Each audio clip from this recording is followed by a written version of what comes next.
அனைவருக்கும் வணக்கம். ம். திரு எழுத்தாளர் குரு அரவிந்தன் அவர்களை பற்றிய இந்த நிகழ்ச்சியில் பங்கேற்பதில் மிக்க மகிழ்ச்சி. அ நான் எனக்கு தரப்பட்ட 2 சிறுகதை தொகுப்புகள் வந்து, ஒன்று வந்து "நின்னையே நிழல்" என்று, இன்னொன்று வந்து "இதுதான் பாசம் என்பதா". அ எனக்கு நான் நான் அவரை எனக்கு கொஞ்சம் சிறிது வருடங்களாகவே நான் அவரை பொது நிகழ்ச்சிகள்லாம் பார்த்துருக்கேன், பேசியிருக்கேன். அ அவருடைய நூல்கள் வந்து நான் இந்த 2 நூல்களையும் நான் படித்ததில்ல. ஆ அ முனைவர் மைதிலி அவர்கள் தற்போது பேசிய நூல்களில் சில கதைகள நான் வாசிச்சிருக்கேன். அப்ப எனக்கு வந்து எழுத்தாளர் குரு அரவிந்தன் பற்றிய அவருடைய கதைகள் பற்றிய ஒரு பிம்பம் வந்து, அவருடைய பிற்கால சமீபத்தில் அவர் எழுதிய கதைகள், அவர் தாய் வீட்ல எழுதக்கூடிய கட்டுரைகள், இதுதான் எனக்கு அவருடைய ஒரு அறிமுகமா இருந்தது. நான் அப்படிதான் அவர யோசிச்சு வச்சிருந்தேன். என்ன இந்த நூல் குடுத்த போதும், நான் அப்படியே நெனச்சு இத வாசிக்க ஆரம்பிச்சேன். எனக்கு ரொம்ப ஆச்சரியமா இருந்தது. இந்த முதல் கதைய படிச்ச உடனே, இது அவர் இது திரு இது எழுத்தாளர் குருவரன் எழுதிய கதை மாதிரியே இல்லையே! அப்படின்னு எனக்கு முதல்ல தோண ஆரம்பிச்சது. அப்புறம் தான் எனக்கு தோணுச்சு, இந்த கதைகள் இந்த இரு நூல்களுமே வந்து வெளிவந்து இப்போ ஒரு 20 வருடங்கள் ஆகிவிட்டன. 2002ஆம் ஆண்டு வெளிவந்த நூல் தான் அந்த "இதுதான் பாசம் என்பதா". அப்படி 20 வருடங்களுக்கு முன்னாடி இருந்து பார்க்கிறபோது, இது வேற ஒரு கண்ணோட்டத்துல இருந்திருக்கலாம் இந்த நூல்கள்னு எனக்கு தோணுச்சு. அதே மாதிரி எனக்கு அதையும் படிச்சுட்டு, இப்ப அவர் எழுதுறதையும் படிக்கிறபோது, அவரு அவருடைய எழுத்துல வந்து எவ்வளவு அவர் அத எழுத்த வந்து தீட்டி இருக்காரு, செதுக்கி இருக்காரு அப்படிங்கிறது எனக்கு தெரியுது. இந்த கதைகளும் குறைவான கதைகள் நான் சொல்லல. இந்த கதைகள் அப்பவே வந்து ஆனந்த விகடன்லயும், கல்கிலயும் எல்லாத்துலயும் வெளிவந்த கதைகள். ஆ ஆனா வந்து அந்த வித்தியாசம் வந்து அவர் காலத்துக்கு ஏத்த மாரி தன்னை வந்து அ தன்னை செதுக்கிக் கொண்டே வந்திருக்கிறார் அப்படிங்கிறது தெரியுது. ஒரே மாதிரியே இல்ல கதைகளும். 20 வருடங்களுக்கு முன்னாடி அவர் எழுதின எல்லாம் வேற மாதிரி இருந்தது. வேற கதைக்களம், வேற அ அவர் எழுதும் பாணி எல்லாமே வேறையா இருக்கு. அவர் பயன்படுத்தும் சொற்கள் எல்லாம் வேறையா இருக்கு. இப்ப 20 வருடங்கள் கழித்து அவர் வந்து இந்த இந்த காலத்துக்கு தகுந்த மாதிரியான ஒரு எழுத்தை வந்து அவர் குடுக்கிறதா எனக்கு தோணுது. ஆ பொதுவாவே வந்து சிறுகதைகளோ இல்ல நாவல்களோ வந்து அ பொதுவாக சிறுகதைகள், நாவல்கள் கூட இல்ல. சிறுகதைகள் வந்து அன்றாடம் நம்ம பார்க்கக்கூடிய சம்பவங்களையோ, ஆம் அ நபர் ப தனிநபர்களையோ, அவர்களின் வாழ்க்கையில் நடந்த சம்பவங்களையோ, அத ஒரு கொஞ்சம் கற்பனை சேர்த்து, அத ஒரு அழகான கதையா அ எடுத்துட்டு வர்றது வந்து ஒரு ஒரு பொதுவான அ பழக்கமா இருக்கு.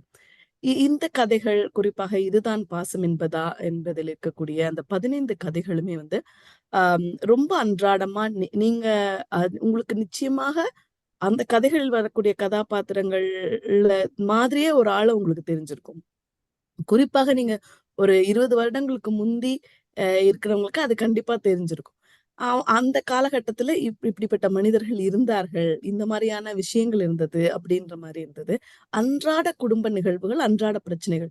பெரிய அரசியல் ஆ ரீதியான விஷயங்களோ அப்படி இல்லன்னாலும், ஆனா இதுல எனக்கு ரொம்ப அழகா இருந்த விஷயம் வந்து, அந்த இன்னைக்கு 20 வருஷம் கழிச்சு நான் பார்க்கிறபோது, இந்த கதைகள் எழுதப்பட்ட காலகட்டம் வந்து எனக்கு ரொம்ப பரிச்சயமான காலமா நான் சொல்ல முடியாது. நான் ரொம்ப சிறு வயதுல இருந்தது.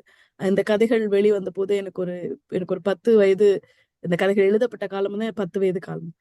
அப்ப அந்த காலகட்டத்திலிருந்து இப்ப வரைக்கும், ஆ இது எப்படி மனிதர்கள் வந்து மனம் மாறி இருக்கிறாங்க? நம்ம எவ்வளவு விஷயங்கள ரொம்ப இலகுவா ஏற்றுக்கொள்ள துவங்கி இருக்கிறோம். இது வந்து எனக்கு ரொம்ப ஆச்சரியமா இருந்தது, இந்த கதைகளை படிக்கிறபோது. ஆ குடு முதல் கதையே வந்து அந்த "இதுதான் பாசம் என்பதா" அப்படிங்கிற அந்த கதை. அந்த கதையில வந்து அந்த கதைய படித்தபோது எனக்கு வந்து நான் இந்த 70களில் அ இல்ல 70களின் இறுதியில் 80கள்ல வந்து நீங்க பார்த்த திரைப்படங்கள் வந்து உங்களுக்கு ஞாபகம் வரலாம். ஆ ஒரு ஒரு ஒரு மிக கடினமான ஒரு ஒரு குடும்ப சூழல்ல இருந்து வந்த ஒரு ஒரு ஒரு பெண். அவங்க குடும்பத்தில நெறைய பேர் இருப்பாங்க. நெறைய பிள்ளைகள் இருப்பாங்க. அந்த பெண் வந்து தான் எல்லாம் முயற்சி செய்து அந்த குடும்பத்தை காப்பாற்றுகிற ஒரு அவ தான் அந்த குடும்பத்த தூக்கி நிறுத்துற ஒரே ஆளா இருப்பா. அவ திருமணம் செய்து கொள்ள மாட்டா. இது மாதிரியான பெண்கள், ஆண்களும் கூட. மிக தாமதமாக திருமணம் செய்து கொண்ட ஆண்கள். இவங்க எல்லாரும் வந்து ஒரு காலத்துல வந்து பெரிய கதை நாயகர்களா இருந்திருக்காங்க. ஏன்னா சமூகமும் அப்படி இருந்திருக்குன்னு நான் நம்புறேன். நான் வளர்ந்து வந்த காலகட்டத்துல இதெல்லாம் வந்து வெகு அப்படியே மெதுவா அது குறைஞ்சுட்டே வந்ததை பார்க்க முடியும். நீங்க சமகாலத்துல அப்படி ஒரு திரைப்படத்த பார்க்க மாட்டீங்க. ஆ ஏன் ஏன் இது குறைஞ்சு கொண்டே வந்தது அப்படின்னு யோசிக்கிற போது, இது ஒரு குடும்பத்துக்குள்ள நடக்கிற ஒரு பிரச்சனையா இருந்தாலும், இதுக்கு பின்னாடி ஒரு பெரிய சமூக பின்னணி இருக்கு. இப்போ சொல்லுவாங்க 80கள்ல வந்து அந்த ஜெண்டர் லைஃப் எக்ஸ்பெக்டன்சி கிராஸ் ஓவர்ன்னு அ அ நடந்தது இந்தியாலன்னு. அதுக்கு முந்தின வரைக்கும் பெண்களின் ஆயுட்காலம் வந்து குறைவு ஆண்களை விட.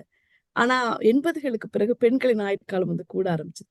இந்த இந்த இது வந்து ஒரு ஒரு சமூக மாற்றத்தினால ஏற்பட்ட ஒரு உயிரியல் மாற்றம் கூட. இந்த இந்த மாதிரியான அ மாற்றங்கள் வந்து இப்படி ஒரு கதை இப்படி ஒரு காலத்துல இப்படி இருந்தது.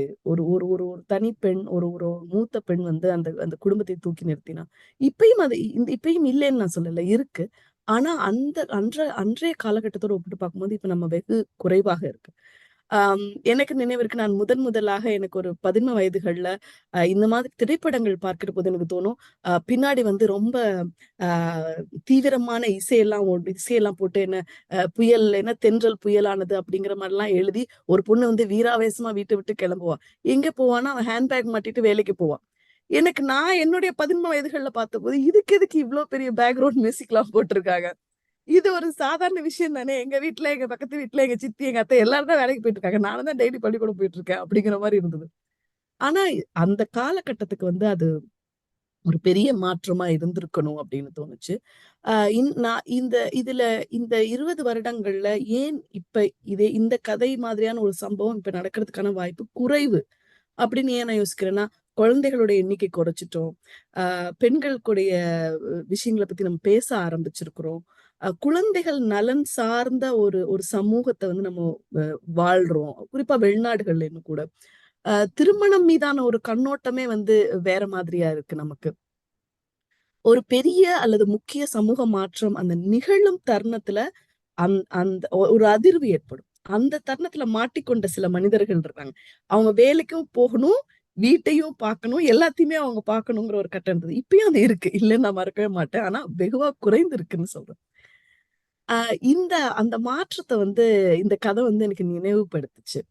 அம் அடுத்த இதே அடுத்த கதையும் வந்து இதனுடைய தொடர்ச்சியாவே இருந்தது. எனக்கு இந்த 15 கதைகளுக்குள்ளாரையும் ஒரு ஒரு ஒரு ஒரு தொடர்ச்சி இருக்கிறதா தோணுச்சு. குறிப்பா அதுல வர்ற பெண்கள். ஆ ரோஷக்காரி என்கிற அந்த கதை. அ எப்படி நம்ம சமூகம் மாறியிருக்கோம். ஒரு காலத்துல வந்து வீட்ல வேலை செய்யற பெண்ண வந்து, ஆ வீட்ல வேலை செய்யற பெண்ணே ஒரு வெளியில போய் நீ வேலை செய்யணும். அது நீ சமூகத்துக்கான ஒரு பங்களிப்பு இருக்கணும், படிக்கணும், வேலை செய்யணும். இதெல்லாம் வந்து அதெல்லாம் பேசி, பேசி, பேசி, பேசி கொண்டு வந்து வெளில போய் இப்ப நம்ம எந்த அளவுக்கு வந்திருக்கோம்னா, ஆமா நான் வெளியில போய் வேலை செய்றேன். ஆனா நான் வீட்ல வேலை செய்யறதுக்கும் எனக்கு ஒரு அங்கீகாரம் வேணும். சமையலும், வீட்டு வேலையும் அப்படி ஒண்ணும் லேசுப்பட்ட வேலை கிடையாது. அதுக்கு எனக்கு ஒரு அங்கீகாரம் வேணும்னு கேட்கிற அதை சொல்ற அளவுக்கு ஆனா ஒரு ஒரு ஒரு காலமா அப்படி கேட்கறதுக்கு நம்ம இன்னைக்கு வந்திருக்கிறோம். ஆனா இந்த கதை வந்து ஒரு வீட்ல இருக்கக்கூடிய ஒரு இன்ஜினியரிங் படிச்சுட்டு, ஆனா வீட்ல இருக்கக்கூடிய ஒரு பொண்ண வந்து வேலைக்கு அனுப்புறதுக்காக அவருடைய கணவர் வந்து செய்யக்கூடிய ஒரு சின்ன ஒரு ஒரு விளையாட்டு சதி மாதிரி தான் அது. அ அவ எப்படி வந்து அவர வேலைக்கு அனுப்புறதுக்காக முயற்சி செய்றாரு அப்படிங்கிறது. இந்த இந்த கதையில வந்து எனக்கு பிடிச்சிருந்த விஷயம் வந்து, அந்த கதையினுடைய முடிவுல வந்து, அம் ஒரு கணவன் மனைவிக்குள்ளான அந்த உரையாடல வந்து அவர் ரொம்ப நகைச்சுவையா, ரொம்ப அத ஒரு ஒரு ஒரு பெரிய ஒரு சங்கடத்துல இருந்து எப்படி உண்மையிலேயே ஒரு கணவன் மனைவி வந்து இலகுவாவாங்க அப்படின்னா, சின்ன சின்ன உரையாடல்கள் வழியாக. அந்த அந்த உரையாடல்கள அவர் அழகா கொண்டு வந்தது. ஆனா எனக்கு அந்த கதை வந்து ஒரு ஒரு சினிமா பாணியில நிஜத்துல இப்படியெல்லாம் யாரும் பண்ண மாட்டாங்க அப்படிங்கிற ஒரு ஒரு இத வந்து எனக்கு குடுத்தது.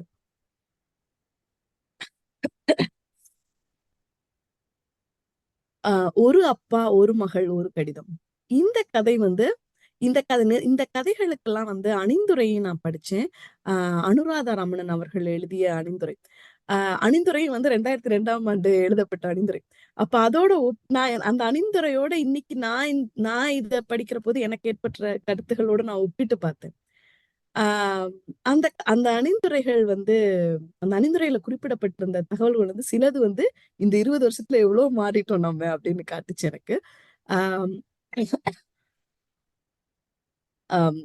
அந்த அணிந்துரையில வந்து அவங்க இந்த கதைக்காக குறிப்பிட்டிருந்தது வந்து, ஏற்கனவே ஒருவனை காதலித்தது மட்டுமல்லாமல், அவன் மூலம் கருவையும் சுமந்து கொண்டு இன்னொரு பணக்காரனுக்கு கழுத்தை நீட்டியதாக திவ்யாவின் தாய் கூறும் இடம், கொஞ்சம் கசப்பு கடலை போல சுவை மாறுகிறது. அந்த கதை போக்குல வந்து அது சரி வரல அப்படிங்கிற மாரி.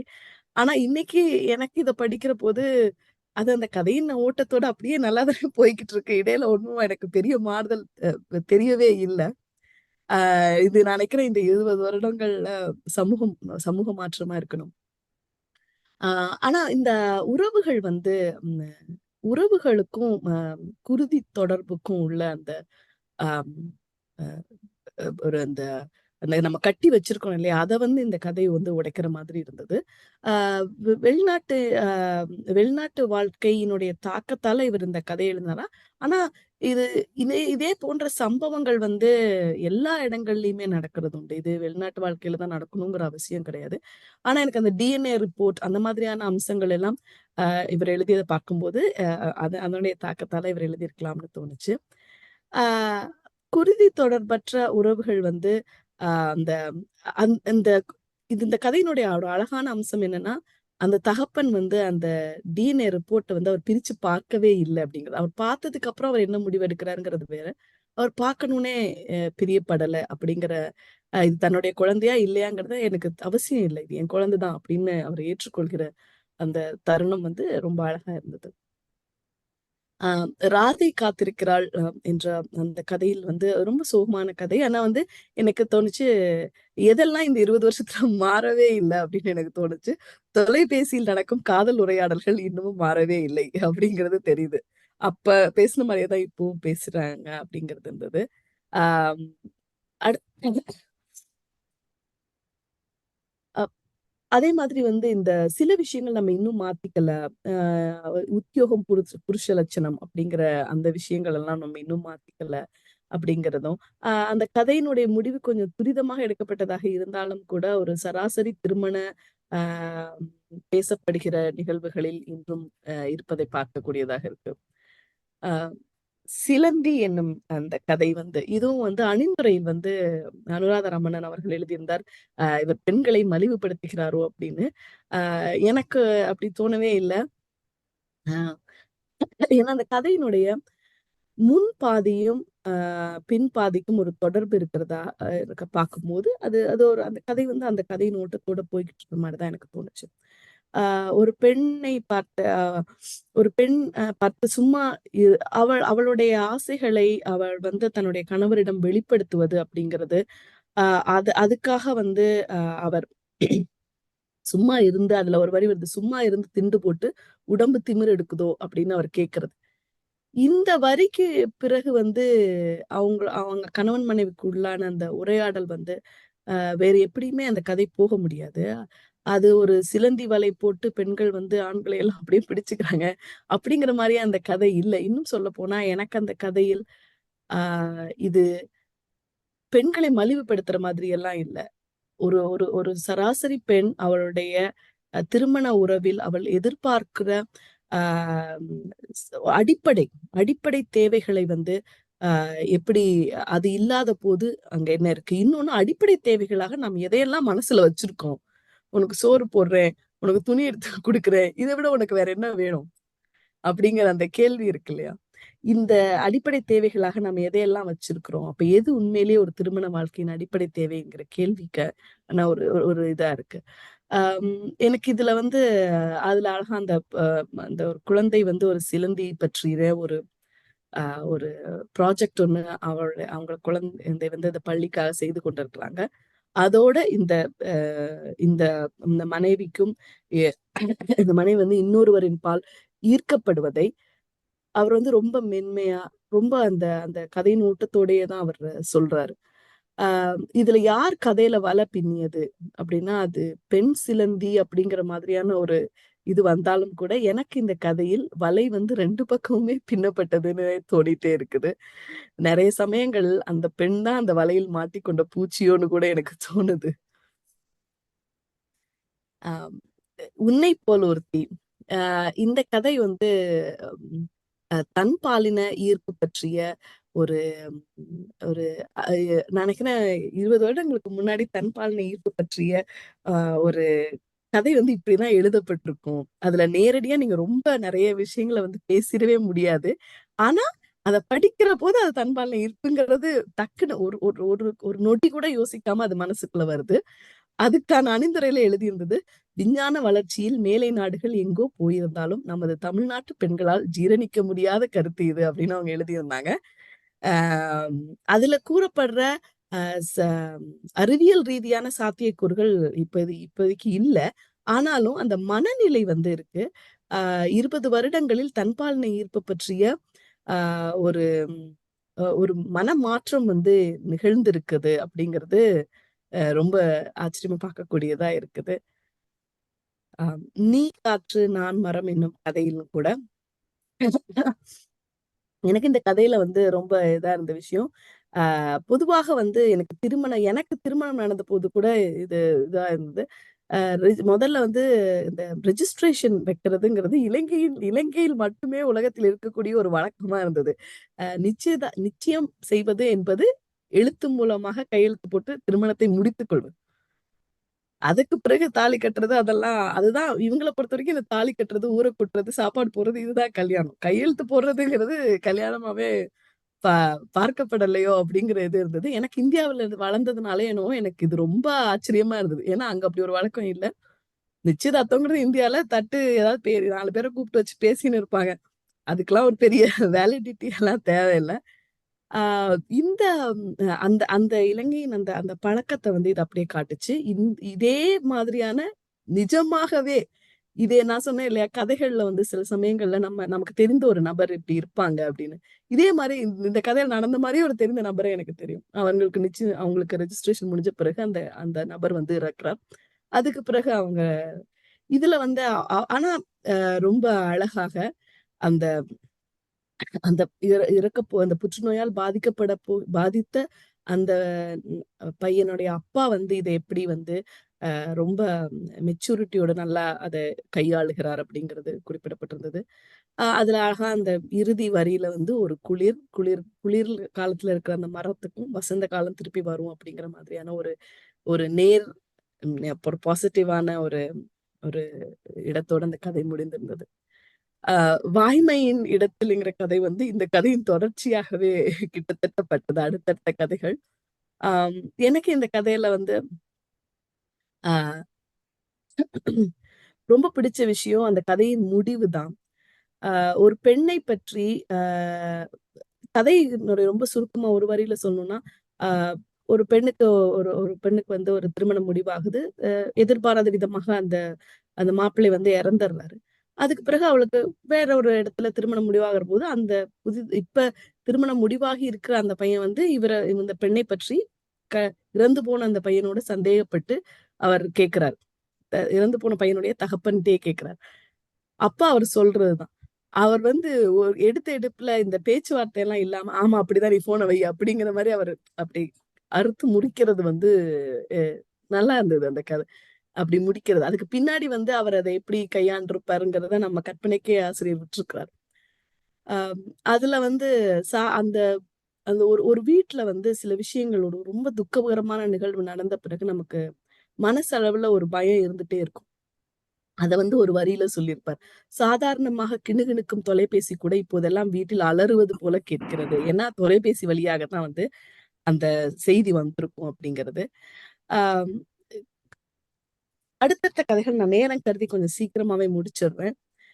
இதுல வந்து நெறைய அடுத்தடுத்த கதைகள்ல வந்து இன்விட்ரோ ஃபெர்டிலைசேஷன் செயற்கை முறை கருத்தரிப்பு பற்றிய ஒரு இது வருது. அதுவும் அப்படிதான். நம்ம எவ்வளோ தூரம் மனமாற்றம் அடைந்திருக்கோம் அப்படிங்கிறது. இன்னைக்கு அது சாதாரணமா போயிடுச்சு அப்படிங்கிற மாதிரியான விஷயங்கள் இருந்தது. அதே மாதிரி இந்த 15 கதைகளிலும் 2 கதைகள் வந்து ட்வின் டவர் அந்த நேரத்துல நடந்த அந்த 9/11 ட்வின் டவர் சம்பவத்தை தொடர்புபடுத்தி 2 கதைகள் இருந்தன இதுல. "நின்னைய நிழல் என்று" என்ற அந்த அ கதை தொகுதி வந்து இதுவும் 2006ஆம் ஆண்டு. இன்னைக்கு பார்த்தா எப்படியும் அதுவும் ஒரு 18, 19 வருஷத்துக்கு முன்னாடி வந்த கதைகள். 10 கதைகள். 10 கதைகளுமே வந்து இலங்கையின் போர்ச்சூழல் பற்றி மட்டுமே அந்த சூழல்ல நடக்கிற கதையாவே இருந்தது. நின்னைய நிழல் என்று என்ற அந்த தலைப்புக்குரிய அந்த அந்த கதையே பார்க்கும்போது ஆம், அது வந்து எனக்கு இந்த இந்த 10 கதைகளும் அடுக்கப்பட்ட விதம் வந்து எப்படி இருந்ததுன்னா, முதல் கதை வந்து இலங்கையில வந்து அந்த போர் சூழல் வந்து தீவிரமாகவே இல்ல. அதுக்கு கொஞ்சம் முன்னாடி இருந்த காலகட்டத்துல இருந்து ஆரம்பிச்சு, இறுதி அந்த 2006ஆம் ஆண்டு வரைக்கும் கிட்டத்தட்ட அந்த கதைகள் தொடர்ந்தது. அ முதல் கதை வந்து மருத்துவமனையில வந்து தன் மகளை வந்து காப்பாற்றியவர். அவர் ஒருத்தர கொல்ல போறாரு. ஆனா எதிர்பாராத விதமாக அவருடைய மகளையே அந்த கொல்ல போனவர் வந்து காப்பாத்துறாரு. இதை பார்த்த உடனே அவருக்கு மருத்துவமனையில என்ன செய்யறது தெரியல. அவர் கால்ல விழுறாரு. ஆனா இதோட அந்த கதை முடிஞ்சிருச்சு. அதுக்கப்புறம் ஆனா ஒரு பக்கத்துக்கு வந்து ஆசிரியர் வந்து தன்னுடைய மன எண்ணோட்டங்களை பற்றி ஒரு ஒரு ஒரு குட்டி குறுங்கட்டுரை மாரியே கிட்டத்தட்ட அது இருந்தது. சாதி, மத பேதங்கள் எப்படி இருந்தது. அதெல்லாம் வந்து இருந்தது. ஆம். நெறைய வரிகள் வந்து வித்தியாசமா இருந்தது. நம்ம யோசிக்காததா இருந்தது. ஆ "மண்ணை வென்று விட்டோம், விண்ணை வெல்ல முடியவில்லையே" அப்படிங்கிற வரி. "மறந்தாலும் நெஞ்சம் மறக்காதம்மா" என்கிற கதையில இருக்கிறது.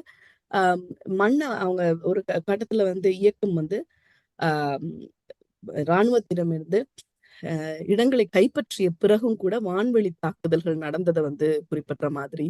ஆ அது இந்த கதையில வந்து ஒரு நண்டு வந்து வலையிலிருந்து அப்பப்ப எட்டி பார்த்துட்டு போறத வந்து அவர் எழுதியிருப்பாரு. அ எனக்கு முந்தின 2002ஆம் ஆண்டு வந்த அந்த கதை தொகுதிக்கும், 2006ஆம் ஆண்டு இந்த கதை தொகுதிக்குமே வந்து ஒரு ஒரு ஒரு ஒரு வித்தியாசம் தெரியுது. 2002ஆம் ஆண்டு வந்த கதை தொகுதியில பெருசா அந்த குறியீடுகள்லாம் எதுவுமே பெருசா தெரியல. என் கண்ணுக்கு தெரியலாம கூட இருக்கலாம்.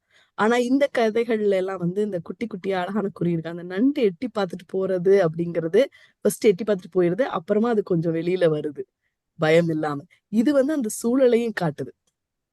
அப்புறம் வந்து AK-47 பெண் போராளியின் உடலில் குழந்தை போல் ஒட்டிக்கொண்டது அப்படின்னு எழுதுற வரி.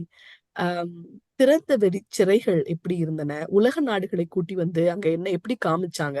இங்கெல்லாம் நான் ரொம்ப நல்லா இருக்கு அப்படின்னு சொல்லி காமிச்ச விஷயங்கள். இதெல்லாமே வந்து கதாபாத்திரங்களின் சிறு சிறு உரையாடல்களின் வழியாக சொல்லப்பட்டிருக்கு. ஆ போதி மரம் போன்ற கதைகளிலும் வந்து அந்த யுத்தத்தின் அந்த ஒரு ஒரு கோர முகம் இருக்கும் இல்லையா? அது வந்து இந்த "ஒரு பிடி மண்", "போதி மரம்" இந்த கதைகள் எல்லாத்துலயுமே வந்து ஒரு யுத்தத்தினுடைய இந்த கொடூரம் வந்து ஒரு காட்சியின் மூலமாக விளக்கப்பட்டிருக்கு. அதே மாதிரி போதி மரம் கதையில வந்து ஒரு அந்த கதை நீங்க 2, 3 கதைகள்ல வந்து கதையினுடைய கதை சொல்லி வந்து அ எதிர்த்தரப்பில் இருக்கக்கூடிய ராணுவ வீரனா இருக்கிறாரு. அவருடைய மன உணர்வுகளின் வழியாகத்தான் அந்த கதை வந்து முழுக்க சொல்லப்படுது. ஆ எனக்கு தோணுச்சு இந்த போதி மர கதையில வந்து ஒரு ஒரு ராணுவ வீரன் வந்து இதெல்லாம் வேண்டாம். தன்னுடைய தான் செய்த செயல்களுக்காக அவன் மனம் வருந்தி, அவன் வந்து துறவியாக போற மாதிரியான ஒரு துறவி வந்து எப்படி எனக்கு அந்த துறவியின் அந்த துறவி வந்து ராணுவ வீரனாகறது கடைசி ஒரு வரியில தான் அவர் எழுதியிருப்பார். அது வந்து எப்படி இருந்திருக்கும்? அவனுடைய மன உணர்வுகள வந்து இவர் தனியா இன்னொரு கதையா எழுதியிருப்பாரோ! அப்படின்னு எனக்கு தோணும் எப்பவுமே. அதை எப்படி எடுத்து அம் அதே மாதிரி இந்த கதைகள்ல வந்து ஒரு தொடர்ச்சிய பார்க்கக்கூடியதா இருக்கு. ஒரு ஒரு ஒரு நம்ம பழக்கவழக்கங்கள்ல சில தொடர்ச்சி இருக்கும். அது ஒரு பிடி மண் அள்ளி தூற்றுறது, கண்ணகி அம்மன் கோயில் இதெல்லாம் வந்து ஒரு அ அப்படியே வந்து அந்த கதைகளோட வந்து அந்த வர்றது வந்து ரொம்ப அழகா இருக்கு. இது வந்து இந்த முந்தின கதைகள்ல நான் பார்க்கவே இல்ல. இந்த கதைகள்ல வந்து அப்ப எனக்கு அந்த களம் வந்து இன்னும் ரொம்ப அழகா தெரியுது. அந்த கதைக்குரிய களம். அ அதுல வந்து ரொம்ப அழகான வரிகள்லாம் கூட இருக்கு. அம் அவங்க ஒரு விடியலை நோக்கிங்கிற கதையில வந்து அவங்க அ ஊர விட்டு வன்னிக்கு புலம்பெயர்ந்து போறாங்க. அப்ப வந்து என்ன சொல்றாங்க, இங்க இந்த வயல், வீடுகள் எதுவுமே அப்புறமா இருக்காது. நம்ம திரும்பி வருவோமான்னு தெரியாது. வந்தா இது எதுவுமே இருக்காது. ஆனா என்ன இருக்கும்னா, என்ன இருக்கிறதோ இல்லையோ, அரச மரம் கட்டாயம் இருக்கும். அப்படின்னு சொல்றாங்க. அதுக்கு கூடவே இன்னொருத்தர் வந்து, அதன் கீழே புத்தர் சிலையும் அல்லவா இருக்கும் அப்படிங்கிறாரு. அதுக்கு அவங்க சொல்ற பதில் வந்து, "அதற்கென்ன? அவரும் பிறப்பால் ஒரு இந்து தானே! கண்ணகி அம்மனை கும்பிட்டு கொண்டு பக்கத்திலேயே இருக்கட்டும்." அப்படின்னு சொல்லி அவங்க சிரிச்சுக்கிறாங்க. இந்த மாதிரியான வரிகள் வந்து ரொம்ப அழகா இருந்தது. நெறைய இடங்கள்ல கதைகள்ல வந்து கண்ணகியின் ஒரு ஒரு ஒரு கண்ணகியுடைய அந்த குறிப்பு வந்து ஒரு ரெஃபரன்ஸ் வந்து தொடர்ந்து வந்துட்டே இருந்தது. அ எழுத்தாளர் வந்து தான் கேட்க நினைத்த கேள்விகளையும் வந்து இதுல எழுதுறாரு. ஆ யாருக்காக இந்த அரசியல் போராட்டம்? ஆயுத விற்பனைக்கா? இல்ல ஆஹ் இல்ல அரசியல் கண் துடைப்பிற்கா அப்படிங்கிற மாதிரியான கேள்விகள்லாம் கூட எழும்புது. ஆஹ் தொலைந்து போனவன் இன்னும் வந்து இதே மாதிரியான ஒரு ராணுவ வீரனுடைய மன உணர்வை வெளிப்படுத்துகிற ஒரு கதை. இந்த கதையில வந்து இது 2006ஆம் ஆண்டு 2002ஆம் ஆண்டு வெளிவந்த தொகுப்புல அதுக்கு முந்தின நடந்த பின் தவறு எப்படி வந்து அடிக்கடி நிறைய கதைகள்ல சம்பவமா வந்ததோ, இங்கே வந்து சுனாமி, ஆழிப்பேரலை வந்து ஒரு குறிப்பா நிறைய கதைகள்ல வரக்கூடியதை பார்க்க முடியுது. தொலைந்து போனவன், பாட்டி அம்மா போன்ற கதைகள்ல. ஆம், அதுல வந்து அந்த ஆழிப்பேரலையோட அப்ப வந்து அந்த யுத்தத்தினுடைய இதையும் வந்து அவர் சேர்த்து சொல்ற இடங்கள் வந்து மிக சிறப்பாக அவர் சொல்லியிருந்தாரு. ஒரு பாட்டியம்மா வந்து அந்த சுனாமி வரப்போது அந்த கடலுடைய பேர் இரைச்சலை வந்து ஒரு இரைச்சல் ஒண்ணு வருது. ஆனா அவங்களுக்கு யாருக்கும் அதுக்கு முன்னாடி ஆழிப்பேரலை தெரியாது. சுனாமின்னு டக்குன்னு யோசிக்கல அவங்க. அந்த பாட்டியம்மா வந்து அத குண்டு இரைச்சலோட தான் அவ பொருத்தி பார்க்கிறா. போர் நிறுத்தத்த வந்து நிறுத்திட்டாங்க போல. நான் ரேடியோ இன்னைக்கு கேட்காம வந்துட்டேன் அப்படிங்கிறது தான் அவளுடைய முதல் எண்ணமா இருக்குது. ஆம், சில கதைகள்ல எனக்கு அ கதாபாத்திரங்கள் பேசுறதால் எழுத்தாளருடைய எண்ணமாகவும் அது இருக்கலாம். ஆம், தாய் மண்ணே வணக்கம் போன்ற கதைகள்ல வந்து அடிமை வாழ்க்கையே அடுத்த ஒரு ஒரு ஒரு தமிழர் அவர் வந்து ஒரு சிங்கள இடத்துல வேலை செய்றார். அவங்களுக்கு அவர் கட்டுப்பட்டு தான் ஆகணும். அவருக்கு வேற வழி இல்ல. அவருடைய இது. அந்த கதையில அவர் சொல்றாரு. "நான் ஒரு விடோவர். எனக்கு ஒரு வயது வந்த பெண் இருக்கிறா. என்னால எதுவும் செய்ய முடியாது அவங்கள எதிர்த்து. உங்களுக்கு என்னால எந்த பெரிய உதவியும் செய்ய முடியாது" அப்படின்னு. அதுக்கு வந்து அவங்க கொஞ்சம் கோவப்படுற மாரி. அடிமை வாழ்க்கைய அடுத்த பிறவியிலும் இவர் கைவிட மாட்டார் போல இருக்கு. கால்ல விழுந்து கிடக்கிறாரு அப்படின்னு. எனக்கு வந்து அந்த கதாபாத்திரத்தின் மீதான ஒரு கோவத்தை விடவும் ஒரு பரிதாபம் தான் இருக்கு. அவரும் கையறு நிலையில தான் இருக்கிறாரு அப்படிங்கிற மாதிரியான. அப்புறம் இவருடைய எல்லா கதைகள்லயும், தாய் மண்ணை வணக்கத்திலயும் சரி, காந்தல் மலர்லயும் சரி, ஒரு குட்டி காதல் வந்து உள்ள வரும். காந்தல் மலர் வந்து ஒரு ஒரு முழுமையான ஒரு காதல் கதையாகவே நம்ம பார்த்துடலாம். ஒரு தாய் மண்ணை வணக்கம்லாம் ஒரு சின்ன காதல் இடையில வந்துட்டு போகும். அழியாத காவியம். இதுதான் வந்து இந்த கதை தொகுப்புல இறுதி கதையா வச்சிருக்காங்க. இந்த கதை வந்து 2006ஆம் ஆண்டு 2009ல என்ன நடக்கும் அப்படிங்கிற அந்த இது வந்து அப்ப தெரியல. 2006ல ஒரு ஒரு தீர்க்கமான ஒரு நம்பிக்கை இருந்தது. தமிழீழம் வந்து கிடைத்துவிடும் அப்படிங்கிறது.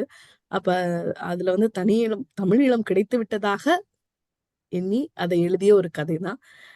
எனக்கு இந்த பாரதியார் பாடல் தான் ஞாபகம் வந்தது. ஆ அதுல இது கதை என்பதை விடவும், இது வந்து ஒரு ஒரு விளக்க கட்டுரை மாதிரி தான் எனக்கு பட்டுச்சு. என்னன்னா, ஒரு குழந்தை அந்த கதையிலேயே வந்து ஒரு ஆசிரியர் குழந்தைகளுக்கு ஈழப்போர் பற்றிய அம் வரலாறையும், அதுக்கான தேவை ஏன் அந்த போருக்கான ஒரு தேவை வந்தது அப்படிங்கிறத பத்தியும் அவங்க ரொம்ப தெளிவா, எளிமையா விளக்குறாங்க. இந்த விளக்கம் தான் அந்த கதை முழுக்கவே வந்து.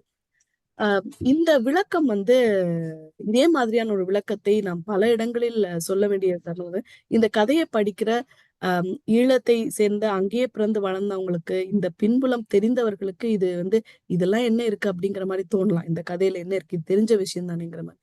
ஆனா எனக்கு நினைவு இருக்கு 2009க்கு முன்னாடி வந்து இந்தியாவுல இத்தனைக்கும் இந்தியா தமிழ்நாட்டுல அரசியல் ரீதியாக ஈழப் பிரச்சனை பேசப்பட்டாலும் கூட, சில சமயங்கள்ல சராசரி மக்களுக்கு அதை பற்றிய புரிதல் இல்லாமல் இருந்திருக்கு. என்கிட்ட நான் அங்க படிச்சுட்டு இருந்தபோது நெறைய பேர் என்கிட்ட கேட்டிருக்காங்க, சொல்லியிருக்காங்க. ஒரு புரிதலே இல்லாம பேசியிருக்காங்க. அப்ப இப்படி ஒரு விளக்கம் வந்து தேவைப்படுது. இன்னும் இப்ப இப்ப அடுத்த சந்ததிக்கு வந்து ஏன் இப்படி ஒரு போர் நடந்தது? ஏன் இவ்ளோ பேர் இருந்தாங்க? ஏன் இதெல்லாம் நடந்தது? ஏன் ஆயுதம் ஏந்தப்பட்டது? இப்படிங்கிறதுக்கான ஒரு ஒரு விளக்க உரையா தான் இந்த அழியாத காவியம்ங்கிற அந்த சிறுகதை வந்து பட்டது. இந்த பொதுவாக இந்த எல்லா சிறுகதைகள்லயுமே வந்து பெரிதாக எங்கேயுமே வட்டார வழக்கு, அந்த மாரிலாம் எதுவுமே இல்ல. நான் நினைக்கிறேன் இது எல்லாமே வந்து நிறைய கதைகள் வந்து இந்திய வார பத்திரிகைகள்ல வெளிவந்த கதைகள். அது ஒரு காரணமாக இருக்கலாம். ஆம், ஆனா வந்து அந்தந்த தருணத்துல அந்த கதை எழுதப்பட்ட ஆண்டுல என்ன நிகழ்ந்தது அப்படிங்கிறது நமக்கு தெரியுது. அது நான் சொன்ன மாரி செயற்கை முறை கருத்தரிப்பு, சுனாமி, ட்வின் டவர் எல்லாம் வந்து இன்னைக்கும் அது அவருடைய கதைகள்ல தோன்றுது. நான் கடந்த மாதம் அவருடைய கதை ஒண்ணு படித்தேன். மே மாதம் ஏதோ ஒரு இதழ்ல வெளியா இருந்த ஒரு கதை.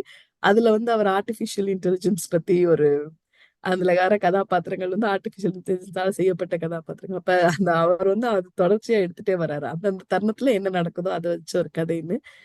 ஆ எனக்கு வந்து இந்த கதைகளை படிக்கிற போது, இந்த கதைகள் எவ்வளவு பிடித்திருந்தாலும் கூட, இந்த கதைகள் ஆம், அஹ், இந்த கதைகள் வழியாக நான் கற்றுக்கொண்டது வந்து இந்த 20 வருடத்தில் குரு அரவிந்தன் அவர்கள் எவ்வளவு அவருடைய எழுத்தை வந்து செழுமைப்படுத்திக் கொண்டே வந்திருக்கிறார் என்பதும், சமூகம் எவ்வளவு தூரம் மாறிக்கொண்டே வந்திருக்கிறது என்பதும். ஆஹ் இவர் வந்து சமகால அந்த ஈழத்தமிழ் அரசியல், சமூகவியல், வாழ்வியல், பொருளியல், அறிவியல் போன்ற பல துறைகள்ல தொட்டு செல்கிறார். இத வந்து இந்த 21ஆம் நூற்றாண்டுடைய தமிழ் சமூகத்துடைய தமிழ் சமூகம் எந்தெந்த நிலைகள்ல என்னென்ன செஞ்சிருக்காங்க அப்படிங்கிறதுக்கான ஒரு ஆவணப்படுத்தலா கூட இந்த இரு கதை தொகுப்புகளையும் பார்க்கக்கூடியதாக இருக்குது. ஆஹ் மிக்க நன்றி இந்த வாய்ப்பு.